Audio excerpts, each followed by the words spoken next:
السلام عليكم ورحمة الله وبركاته. نحمده ونستعينه ونستغفره ونؤمن به ونتوكل عليه ونعوذ بالله من شرور أنفسنا من سيئات أعمالنا. من يهده الله فلا مضل له ومن يضلله فلا هادي له، ونشهد أن لا إله إلا الله وحده لا شريك له، ونشهد أن سيدنا مولانا محمدا عبده ورسوله. قال الله تعالى في القرآن العظيم والفرقان المجيد: أعوذ بالله من الشيطان الرجيم، بفضل بسم الله الرحمن الرحيم. ولا تصعر خدك للناس ولا تمشي في الأرض مرحا إن الله لا يحب كل مختال فخور. قال نبينا صلى الله عليه وسلم: فإنما ترزقون وتنصرون بضعفائكم، أو كما قال عليه الصلاة والسلام وتسليم. صدق الله المولانا العلي العظيم، صدق النبي صلى الله عليه وسلم. رب اشرح لي صدري ويسر لي أمري واحلل عقدة من لساني يفقهوا قولي. سبحانك لا علم لنا إلا ما علمتنا إنك أنت العليم الحكيم. புகழ் அனைத்தும் அல்லாஹ்விற்கே சொந்தம். இருலகத்தில் பெருமானார் ரசூலை கரீம் ஸல்லல்லாஹு அலைஹி வஸல்லம் அவர்கள் மீதும், அவர்களை பின்பற்றிய சஹாபாக்கள், தாபீன்கள், தபா தாபீன்கள், இமாம்கள், அவுலியாக்கள், ஷஹதாக்கள், நாதாக்கள், சாலிஹீன்கள், குறிப்பாக அங்கு அமர்ந்திருக்கக்கூடிய நம் அனைவர்களின் மீதும், முஃமினான முஸ்லிமான ஆண் பெண் அனைவர்களின் மீதும் அல்லாஹ்வினுடைய சாந்தியும் சமாதானமும் அன்பும் அருளும் பாதுகாப்பும் என்றென்றும் உண்டாவதாக. ஆமீன். அல்லாஹ் நம் அனைவர்களையும் நோயற்றவர்களாக கபூல் செய்வானாக. அவனை நினைத்து வாழக்கூடிய நல்ல முஃமின்களாக நம் அனைவர்களையும் அல்லாஹ் பொருந்திக் கொள்வானாக. திடீர் மரணங்களை விட்டு காத்தருள் புரிவானாக. ஆக்சிடென்ட்கள், ஆஸ்பத்திரிகளுடைய செலவுகள், சிரமங்களை விட்டு அல்லாஹ் காத்தருள் புரிவானாக. பிஹக்க சய்யிதினா வ ஆலி சய்யிதினா முஹம்மதின் ஸல்லல்லாஹு அலைஹி வஸல்லம். 1447வது ஹிஜ்ரி ஆண்டு இது. 6வது மாதமான ஜமாதுல் ஆஹிர் மாதம் இது. பிறை 6 ஜும்மாவிலே நாம் அமர்ந்திருக்கிறோம். அல்லாஹ் தஆலா இந்த ஜும்மாவினுடைய அனைத்து நலன்களையும் அடைந்து கொண்ட நல்லவர்களாகவும் நம் அனைவர்களையும் அல்லாஹ் பொருந்திக் கொள்வானாக. ஆமீன். கண்ணியத்திற்குரிய அல்லாஹ் நல்லடியார்களே, இன்றைய காலத்துல அறிவுரைகள் அப்படின்னு சொல்லிட்டோம்னால அறிவுரைகளை ஏற்பதற்குண்டான சூழல்களில் மக்கள் இல்லை. நம்ம குடும்பத்தை எடுத்துக்கிட்டோம் அப்படின்னு சொன்னா கூட, நம்ம பிள்ளைகள் கூட என்ன இல்லை, நம்மளுடைய அறிவுரைகளை, நம்மளுடைய உபதேசங்களை, நம்மளுடைய வழிகாட்டுதல்களை ஏற்றுக்கொள்வதற்குண்டான தயார் நிலையில் இல்லை. கேட்டா எங்களுக்கு எல்லாம் தெரியும். கேட்டா என்ன சொல்லுவாங்க பிள்ளைங்க? மக்களுடைய மனோபாவம் எப்படி இருக்கு அப்படின்னு சொன்னா, எல்லாம் எங்களுக்கு தெரியும் அப்படிங்கிற சூழல்களில் தான் இருக்கிறது. இது எந்த அளவிற்கு தவறான ஒரு விஷயம் அப்படிங்கிறத நமக்கு சாதாரணமாக சில விஷயங்கள்ல நாம பார்த்து கொள்ள முடியும்.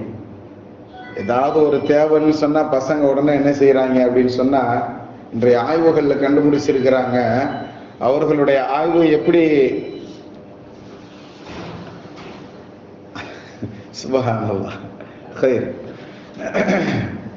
அதாவது ஆய்வுகளினுடைய முடிவு என்ன அப்படின்னு சொன்னா, இன்றைய காலத்தினுடைய அதாவது நவீன யுகம், குறிப்பாக 2000க்கு பின்னாடி பிறந்த பிள்ளைங்க, 2K கிட்ஸ்ன்னு சொல்றோம் இல்லையா, இவங்கெல்லாம் எப்படி அப்படின்னு சொன்னா, அதாவது எந்த விஷயமாக இருந்தாலும் இன்ஸ்டால வந்துச்சுன்னு சொன்னா அதை நல்ல உடனே ஃபாலோ பண்றதுக்குண்டான விஷயமா எடுத்துக்கிறாங்களாம்.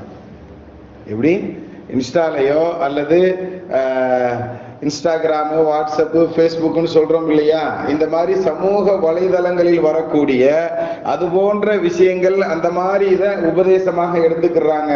ஆனால் நேரில் சொல்வதையோ அல்லது நல்ல வழிகாட்டுதல்களை ஏற்படுத்தி தருவதையோ அவங்க என்ன செய்யறதில்லை, விரும்புறதில்லை அப்படிங்கிறத இன்றைய ஆய்வுகளில் நமக்கு ஒரு முக்கியமான விஷயமாக எடுத்து சொல்லி தரப்படுகிறது. கண்ணியத்திற்குரியவர்களை, நாம அதாவது இந்த மாதிரி உண்டான சமூக வலைதளங்களின் மூலம் வரக்கூடிய இந்த மாதிரி உபதேசங்களை நாம எடுத்துக்கிறது அப்படிங்கிறது சம்பந்தமான விஷயத்தை நாம பார்க்கும் பொழுது, சாதாரணமா ஒரு ஏரியாவுக்கு போறதுக்கு கூகுள்ல வழிகாட்டுன்னு சொன்னா எப்படி இருக்குங்கிறத கொஞ்சம் யோசிச்சு பாருங்க.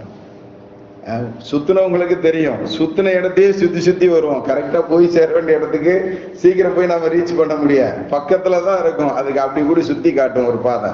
அதாவது ஒரு கை உணவை எடுத்து நாம் நேராக சாப்பிடுவதை இப்படி தலையை சுத்தி கொண்டு வந்து நம்ம சாப்பிட்டோம்னா எப்படி இருக்குமோ அந்த மாதிரிதான் கூகுள்ல வழி கேட்கிறது அப்படிங்கிற ஏதோ ஒரு ஊரக மாதிரி பயன்படுத்திக்கிடலாமே தவிர, நம்மளுடைய உணவுக்கு உண்டான தொடு சாதனமாக பயன்படுத்திக்கிடலாமே தவிர, அதையே நம்மளுடைய உணவாக நாம் பயன்படுத்தி கொள்வது, அதையே நம்மளுடைய முழு விதமான எல்லா விதமான பயன்பாட்டுக்கும் எல்லா விதமான விஷயங்களுக்கும் நம்ம சமூக வலைதளங்களை மட்டுமே பயன்படுத்தி கொள்வது அப்படிங்கிறது ஏற்புடைய விஷயம் அல்ல.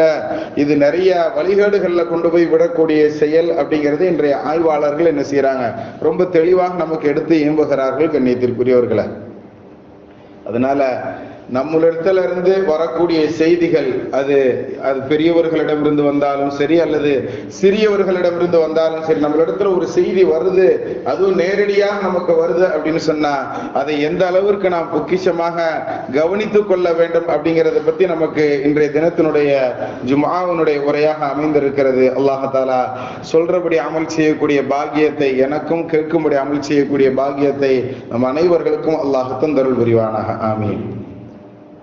கூகுள்னு உடனே தான் ஞாபகம் வருது, சமையல் குறிப்பு ரசத்துல இருந்து ராத்திரி உண்டான சமாச்சாரங்கள் வரைக்கும் எல்லாத்தையும் கூகுள்ல தான் கேட்டு தெரிஞ்சுக்கிறான். எதையுமே அதாவது அப்படி மேல் போக்காக நுனிப்புள் மேயிறது அப்படின்னு சொல்லுவாங்க பாருங்க, அந்த மாதிரி உண்டான விஷயங்களை பூரா அப்படி மேலோட்டமாக பார்த்துட்டு எல்லாம் எனக்கு தெரியும். இமாம் கஸாலி ரஹ்மத்துல்லாஹி அலைஹி அவர்கள் அருமையாக சொல்லி தருவார்கள், மனிதர்கள் அப்படிங்கிறவன் மொத்தம் 4 வெரைட்டியில இருக்கிறான். மனிதர்களை 4 கூறுகளாக பிரிக்கலாம். ஒண்ணு முழு அறிவாளி, 2வது பார்த்து முழு முட்டாள். ஆனா 2 பேருக்குமே நாம என்ன கேட்டகரியில இருக்கோங்கிறத விளங்கின ஆட்கள், புரியுதுங்களா? 3வது ஒரு நபர் எல்லாத்திலையுமே அரகுறை, ஆனா அவருக்கு தெரியும் நாம அரகுறங்கிறத தெரிந்த மனிதர். இந்த 3 பேரையும் பிரச்சனை கிடையாது அப்படின்னு இமாம் கஸாலி ரஹ்மத்துல்லாஹி சொல்லிட்டு 4வது ஒரு மனிதன் இருக்கிறான் அப்படிங்கிறத சொல்லுவாங்க. அவன் எப்படிப்பட்ட மனிதன் அப்படின்னு சொன்னா, அவனுக்கு எதுவுமே தெரியாது, ஆனா தனக்கு தான் எல்லாம் தெரிந்ததாக நினைத்து கொண்டிருப்பான் அப்படின்னு சொல்றாங்க.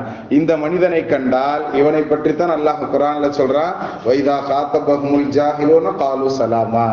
இந்த மாதிரி ஆளை பார்த்தா சலாம் சொல்லிட்டு போய்கிட்டே எதுவும் பேசாத அப்படிங்கிறத அல்லாஹ்வே சொன்னதாக அந்த ஆயத்திற்கு விளக்கம் சொல்லக்கூடிய இமாம் கஸாலி ரஹ்மத்துல்லாஹி அலைஹி அவர்கள் சொல்லுகிறார்கள். அதனால எந்த ஒரு உபதேசம் அது உபதேசங்கிற அடிப்படையில நமக்கு ஒரு வழிகாட்டுதல்ங்கிற அடிப்படையில் நம்மை சேருதல் சொன்னா அதுக்கு கொஞ்சம் குறைந்தபட்சம் செவிதாழ்த்தி கேட்குதல் அப்படிங்கிற அந்த பழக்கத்துல நாம வரணும். இந்த பழக்கம்ங்கிறது நாம் நல்லவர்கள் என்பதற்குண்டான ஒரு அடையாளம்ங்கிறத நமக்கு பெருமக்கள் சொல்லி தர்றாங்க கண்ணியத்திற்குரியவர்களை. ஹைர், அல்ஹம்துலில்லாஹ். இன்றைய தினத்துல நாம் ஓதி காட்டிய தலைப்பு வசனத்துல அல்லாஹ் தஆலா அருமையாக சொல்லி தருவான், வலா துஸஇர் ஹத்தக லின்னாஸ்.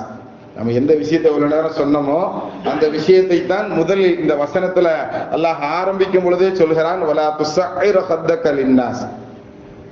முகத்தை திருப்பிக்கிடாது, மக்களை விட்டு உன்னுடைய முகத்தை திருப்பி கொள்ளாதே அப்படின்னு அல்லாஹ் சொல்லக்கூடிய இந்த உபதேசம், இது யார் செஞ்ச உபதேசம் அப்படிங்கிறத நாம பார்க்கும் பொழுது லுக்மான் ஹக்கீம் என்பதாக சொல்லப்படக்கூடிய மதிநுட்பவாளி, நல்ல அறிவு கூர்மையாளர் அப்படின்னு சொல்லுவோம் பாருங்க, அந்த வார்த்தையை பயன்படுத்த அது போன்ற பெயருக்கு சொந்தக்காரராக இருக்கக்கூடிய லுக்மான் அலைஹிஸ்ஸலாத்து வஸ்ஸலாம் அவர்கள் தங்களுடைய பிள்ளைக்கு செய்த உபதேசத்தை அல்லாஹ் குர்ஆன்ல பதிய வச்சிருக்கிறான்.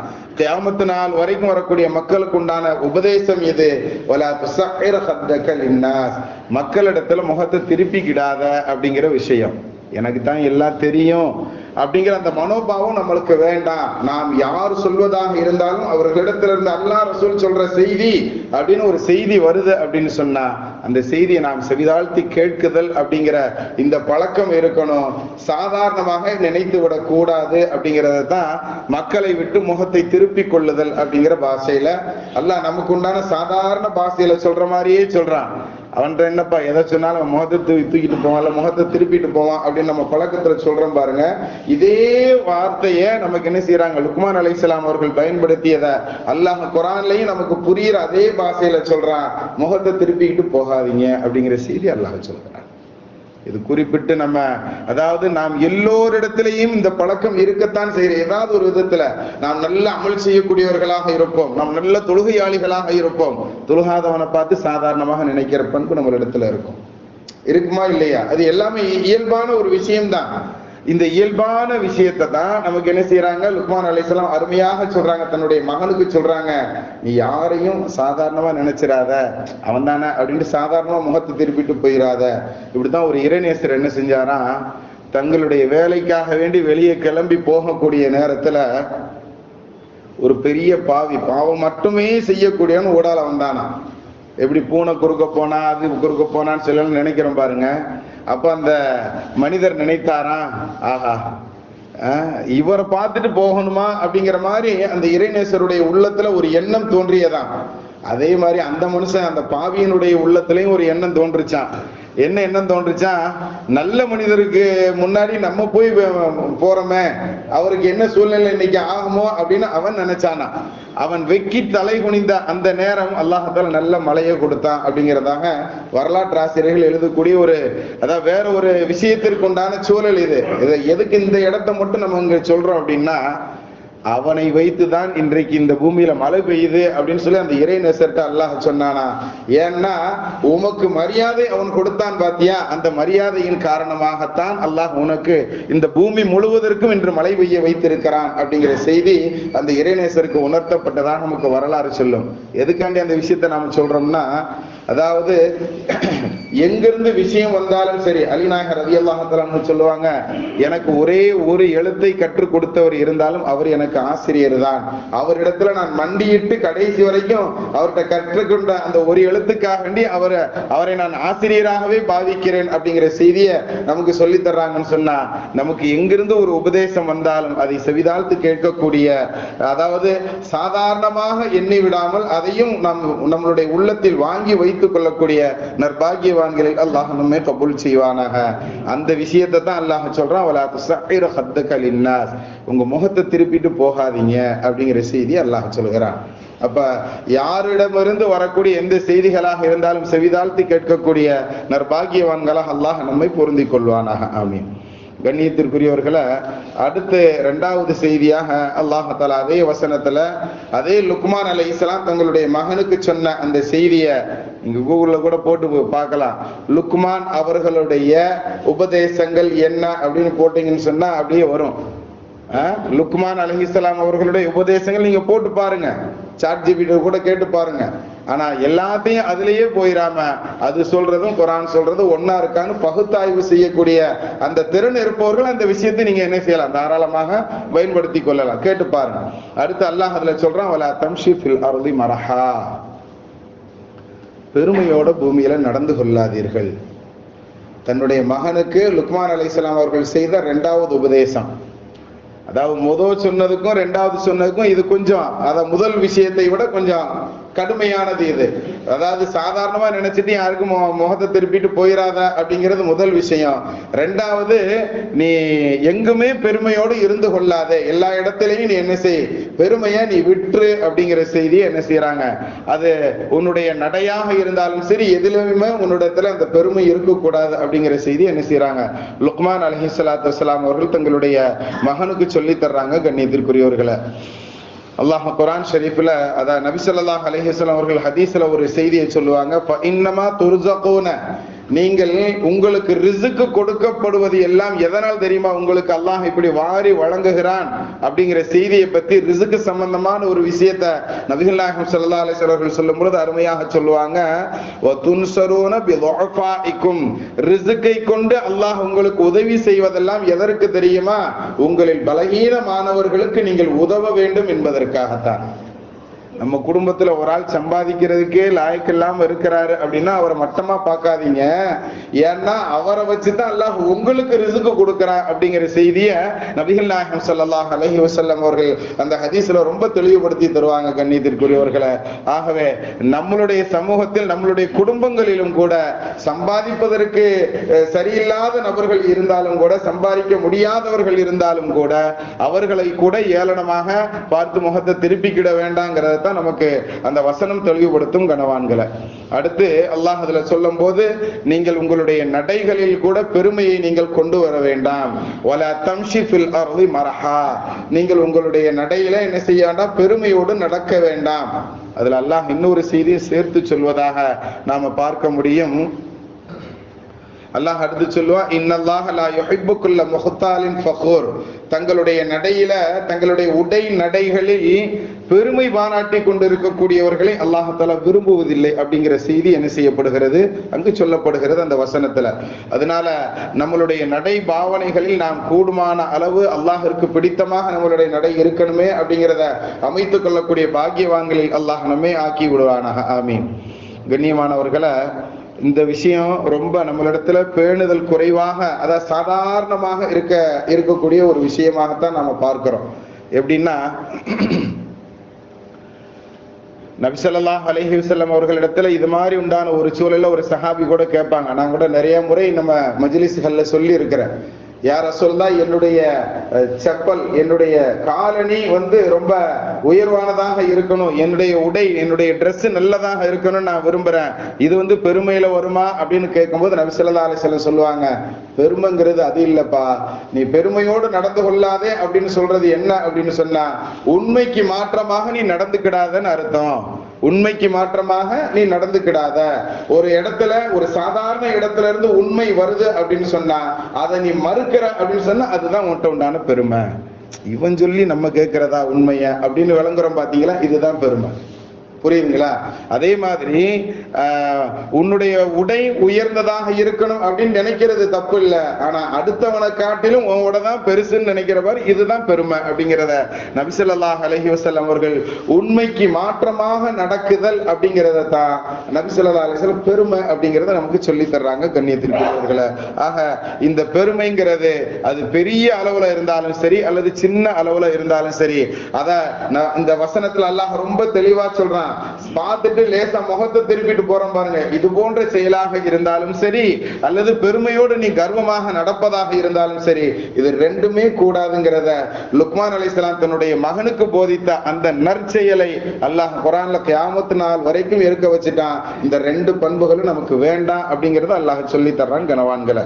அதனால அந்த மாதிரி விஷயங்களை விட்டு நாம் தவிர்த்து கொள்ளலாமா? அல்லாஹ் அப்படிப்பட்ட பாக்கியவான்களை நமக்கு அப்படிப்பட்ட பாக்கியவான்களாக நம்மையும் ஆக்கி நம்மளுடைய சந்ததிகளையும் அல்லாஹ் அப்படி பொருந்தி கொள்வானாக.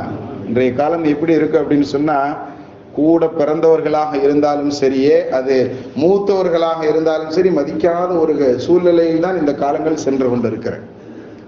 நம்மை விட இளையவன் நம்மை விட 8 குத்துக்கு இளையவன் சொல்லுவாங்க பாருங்க. அதாவது சிறியவனாக இருந்தாலும் சரி, அவனிடமிருந்து நல்ல விஷயமே வந்தாலும் அதனை ஏற்றுக்கொள்ளாத ஒரு பண்பு அது நம்மளிடத்தில் அதிகமாக இருக்கிறது கனவான்கள். அல்லாஹ் தஆலா அது மாதிரி உண்டான பழக்கங்களை விட்டும் அல்லாஹ் நம்மை தூராக்குவானாக. அடுத்து வக்ஷித் ஃபீ மஷ்யிக, நடையில நடுநிலை இருக்கணும். நடக்கிறத கூட தன்னுடைய மகனுக்கு லுக்மான் அலைஹிஸ்ஸலாம் சொல்லி கொடுக்கிறான். நடையில கூட உனக்கு பெருமை வந்துடக்கூடாது அப்படின்னு முதல் வசனம் வந்துச்சு. அதனை அடுத்து அல்லாஹ் சொல்லும் பொழுது லுக்மான் அலைஹிஸ்ஸலாம் இப்படி சொன்னதாக சொல்லி தருகிறான், நடையிலே நடுநிலையாக இருக்கணும், நடையில் கூட பெருமை வந்து விடக்கூடாது அப்படிங்கிற செய்தி அல்லாஹ் அதுல சொல்லி தர்றான். அதுக்கு நமக்கு பெருமக்கள் அருமையாக நிறைய விளக்கங்களை சொல்லி தருவாங்க. அதாவது ரொம்ப வேகமாக நடந்து போறது அப்படிங்கிறதும் கூடாது, ரொம்ப நோயாளியை போன்று மெதுவாக நடப்பதும் கூடாது. நம்மளுடைய நடையில், அதாவது அடுத்தவர்களுக்கு நாம் உதாரணமாக இருக்கணும்னு சொன்னா நம்மளுடைய நடையில ஒரு விரைவு இருக்கணும். அதான் அது வேகமாக இருக்கக்கூடாது, விவேகமாக இருக்கணும் அப்படிங்கிற செய்திய அது நடப்பதாக இருந்தாலும் சரி, நாம் ஓட்டக்கூடிய வாகனங்களாக இருந்தாலும் சரி, எல்லா இடத்திற்கும் இது பொருந்தக்கூடியது கண்ணியத்திற்குரியவர்களை. இன்றைக்கு எவ்வளவோ ஆக்சிடென்ட்கள் நடக்குது அப்படின்னு சொன்னா எல்லாத்துக்கும் காரணம் அதிகமான விரைவு. கிளம்புறது கடைசி நேரத்துல அத்தஹியாத்துல கிளம்புறது, ஆனா சீக்கிரமா போய் சேரணும் அப்படின்னு சொன்னா எப்படி விரைவாக போகணுங்கிற அந்த வேகம் நம்ம நம்மளை எங்க கொண்டு போய் விடுதுன்னா விபத்துகள்ல கொண்டு போய் விடுதுங்கிறத தான் நாம கவனிக்கணும். ஒரு 6 அமர ஒரு 10 நிமிஷம் முன்னாடி நாம் செல்ல வேண்டிய இடங்களுக்கு ஒரு 10 நிமிஷம் முன்னாடி நாம கிளம்புனா கூட ராகத்தான முறையில போய் சேரலாம். ஆனால் இது போன்ற பண்புகள் நம்ம இடத்துல என்ன இல்ல, ரொம்ப குறைஞ்சு போயிருச்சு. இதைத்தான் அல்லாஹ் தஆலா என்ன சொல்றான், எல்லா விதங்களிலும் நடுநிலையோடு நீங்கள் நடந்து கொள்ளுங்கள், அது நடப்பதாக இருந்தாலும் சரியே அப்படிங்கிற விஷயத்தை தான் நமக்கு அந்த வசனத்துல அல்லாஹ், அதாவது லுக்மான் அலைஹிஸ்ஸலாம் அவர்கள் சொல்லுவதை தங்களுடைய மகனுக்கு சொல்லக்கூடிய அந்த செய்தி அல்லாஹ் தஆலா நமக்கு குர்ஆன் ஷரீஃபின் வாயிலாக சொல்லி தர்றாங்க. கண்ணியத்திற்குரியவர்களே, அடுத்து 4வது உபதேசமாக நாம பார்த்தோம்னா இதுவும் ரொம்ப கவனிக்கப்பட வேண்டிய ஒரு விஷயம் தான். வகுல் மின் சௌத்திக இன்ன அன்கரல் அஸ்வாத் லசௌத்துல் ஹமீர். இதை பார்க்கறதுக்கு முன்னாடி ஒரு விஷயத்த சொன்னா விளங்கிக்கிடுன்னு நினைக்கிறேன். அதாவது கிராமங்கள்ல, அதுலயும் குறிப்பாக நம்மளுடைய முஸ்லீம் வீடுகள்ல இருக்கக்கூடிய வயோதிகர்களுக்கு மத்தியில பன்றி அப்படின்னு சொன்னாலே சி பேசாத அப்படிம்பாங்க யதார்த்தமாக. அது மாதிரி அரபியர்களுடைய பழக்கம் என்ன அப்படின்னு சொன்னா, கழுதை அப்படிங்கிற அந்த பெயரை சொல்ல மாட்டாங்களாம். கழுதையினுடைய பெயரை சொல்வதற்கு கூட அரபியர்கள் தயங்கக்கூடிய ஒரு கெட்ட வார்த்தை மாதிரி அப்படின்னு வச்சுக்கோங்களேன். அதை சொல்றதை கண்ணிய குறைவாக நினைப்பார்கள். ஆனால் அப்படிப்பட்ட அந்த கழுதையை பேசணும்னா கூட எப்படி பேசுவாங்க அப்படின்னு சொன்னா, காது நீளமான பிராணின்னு பேசுவாங்களாம். எப்படி நம்ம பன்றியை பத்தி பேசும்போது குட்டக்கால் உடையது அப்படிங்கிற ஒரு ஜாடை பாசி ஒண்ணு வச்சிருக்கிறோம் இல்லையா, அது மாதிரி கட்டக்கால் மாதிரி காது நீளமானதுன்னு சொல்லிதான் கழுதையே என்ன செய்வாங்களாம், இப்படி ஜாடையா தான் சொல்லுவாங்களா, கழுதைன்னு நேரா சொல்ல மாட்டாங்களா. ஆனால் அப்படிப்பட்ட வாசகத்தை கூட அல்லாஹ் தஆலா குர்ஆன் ஷரீஃப்ல கழுத அப்படின்னு ஒருத்தனை திட்டுதான். யார அப்படின்னா 2-3 பேர்களை வருது. அந்த 2-3 பேர்கள்ல இந்த இடத்துல நமக்கு தேவையானது ஒரே ஒரு விஷயம் தான். அதை மட்டும் நாம இங்க பார்த்துக்கிடலாம். வகுல் மின் சௌத்திக, உன்னுடைய சப்தத்தை நீ என்ன செஞ்சுக்கோ, கட்டுப்படுத்தி பேசு. மீடியமாக உன்னுடைய சப்தத்தை வச்சுக்கோ. உன்னுடைய குரல் வளத்தை தேவையில்லாத இடங்கள்ல பயன்படுத்தாத. பாங்கு சொல்றது இருக்கு பாருங்க, பாங்கு சொல்றது சப்தமாக சொல்லணும். அது நம்மளுடைய சப்தத்தை உயர்த்தி சொல்ல வேண்டிய ஒரு இடம் அது. ஆனால் அந்த இடத்துல கூட ஒரு சஹாபி அவர்கள் பாங்கு சொல்றாங்களாம். அந்த சஹாபி பாங்கு சொல்ல முடிக்கும் போது உமர் நாயகம் ரலியல்லாஹு அன்ஹு சொன்னாங்களாம், ஏன்பா இவ்வளவு கத்துற, நீ கத்துல உன்னுடைய வயிறு வெடிச்சிருமோன்னு நான் பயந்துட்டேன் அப்படின்னு அவரை கண்டிச்சதாக நமக்கு வரலாறுகளில் விஷயங்கள் காண கிடைக்கிறது. அப்ப சப்தம் போட வேண்டிய இடங்களிலும் கூட மிகுதியான அளவு, எப்படி அதாவது நம்மளுடைய உடலை நம்மளுடைய உருவ அமைப்பை விட அதிகமான பலமான சப்தத்தோடு நாம சொல்லணுங்கிற அவசியம் அல்ல. அதிலும் குறிப்பாக பேசக்கூடிய இடங்களிலும் கூட நம்மளுடைய சப்தங்களை சரியான விதங்களில் தேவையான அளவிற்கு அமைத்துக் கொள்வதை நம்மளுடைய மார்க்கம் நமக்கு வலியுறுத்தி சொல்லி தருகிறது. இதைத்தான் என்ன செய்யறாங்க, லுக்மான் அலைஹிஸ்ஸலாம் தன்னுடைய பிள்ளைகளுக்கு சொல்லி தர்றாங்க. அதை அல்லாஹ் நமக்கு சொல்லி தருகிறான். எங்கேயுமே பெருமை கொள்ளாத, பெருமையோடு நீ நடக்க வேண்டாம், பெருமையோடு முகத்தை திருப்பிக்கிட வேண்டாம். உன்னுடைய நடையில் நடுநிலையை வைத்துக்கொள், உன்னுடைய சப்தத்தில் சரியான அளவை நீ கடைபிடித்துக் கொள்கிற இந்த 4 உபதேசங்களை பேணி நடக்கக்கூடிய பாக்கியவான்களில் அல்லாஹ் நம்மை கபூல் செய்வானாக. பிஹக்கி சய்யிதினா வ ஆலி சய்யிதினா முஹம்மதின் ஸல்லல்லாஹு அலைஹி வஸல்லம். சுன்னத் அல்லாதவர்கள் தொழுது கொள்ளுங்கள்.